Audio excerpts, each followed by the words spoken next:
అటేమో బూసలు కొట్టే పాము, ఇటేమో నిన్ను అట్టేసుకుని నా పెతాపం చూపించేస్తానన్న తెగింపు. పక్కింట్లో ఉన్న నా గురించి నీకెందుకంత ఆత్రం అన్నది ఆ పాము ఫీలింగ్ అండి. ఎక్కడున్నా సరే నిన్ను వదిలేది లేదు అని ఆ కుర్రోడి పట్టింపండి. పోనీ ఏదో హీరోయిజం చూపించేసుకోవాలని అనుకున్నాడే అనుకుందాం అనుకోండి, కానీ అదేదో దాన్ని అట్టుకుని సంచులు వేసేసుకోకుండా మళ్ళా మెడలో వేసుకుని ఊరేగుతానంటే అది ఎందుకు ఊరుకుంటాడండి? మేడలో నుంచి తీగానే పుసుక్కుమని కాటేసిందండి, అంతే. ఆ తర్వాత ఏం జరిగిందో మీరే చూసుకోండి.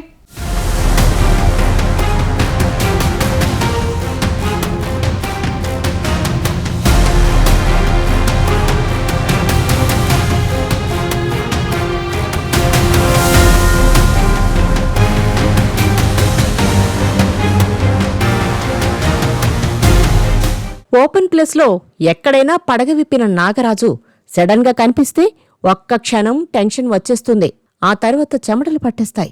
అక్కడ నుంచి పరుగందుకుంటాం. కాని అదే నాగరాజు ఏకంగా ఇంట్లోకే వచ్చేస్తే వామ్మో, తలుచుకుంటే వణుకు పుట్టేస్తుంది కదా. ఇంటి నుంచి వీధిలోకి పరుగులు తీసేస్తాం కదా. కాని పక్కింట్లో నాగరాజు పడగ విప్పి ఆడుతున్నాడని తెలిసిన ఈ యువకుడు మాత్రం ఆనందంగా ఇంట్లోకి పరుగు తీశాడు. అంతేనా, దానిని చేత్తో గబుక్కును పట్టేసుకున్నాడు. అంతవరకు బాగానే ఉంది. కాని ఆ తర్వాత జరిగింది మాత్రం విషాదమే.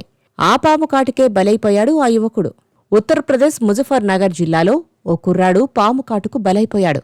అలా అని ఆ పాము వచ్చి ఆ అబ్బాయికి తెలియకుండా ఏమీ కాటేయలేదు. ఆ కుర్రాడే దాన్ని పట్టుకోవడానికి వెళ్లి ప్రాణాల మీదకు తెచ్చుకున్నాడు. ఆ వీడియో ఇప్పుడు సోషల్ మీడియాలో చక్కర్లు కొడుతూ అయ్యో పాపం అనిపించేలా చేస్తుంది. మోర్నా గ్రామంలో నివసిస్తున్న 24 ఏళ్ల యువకుడు మోహిత్కు తన పక్కింట్లో పాము దూరిందనే విషయం తెలిసింది.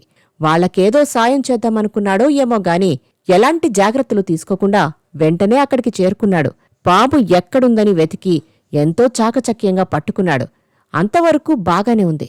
దానిని జాగ్రత్తగా ఏ సంచులోనో వేసేసి ఎవరికైనా అప్పగిస్తే సరిపోయేది. కాని మోహిత్ అలా చేయలేదు. ఆ పామును పట్టుకుని మెడలో వేసుకుని వీడియో షూట్ చేశాడు. అప్పటికి కూడా మోహిత్కు ఏం ప్రాబ్లం రాలేదు. వీడియో షూట్ అయ్యాక పామును మెడలోంచి తీయబోతుండగా ఒక్కసారిగా మోహిత్ను కాటేసింది.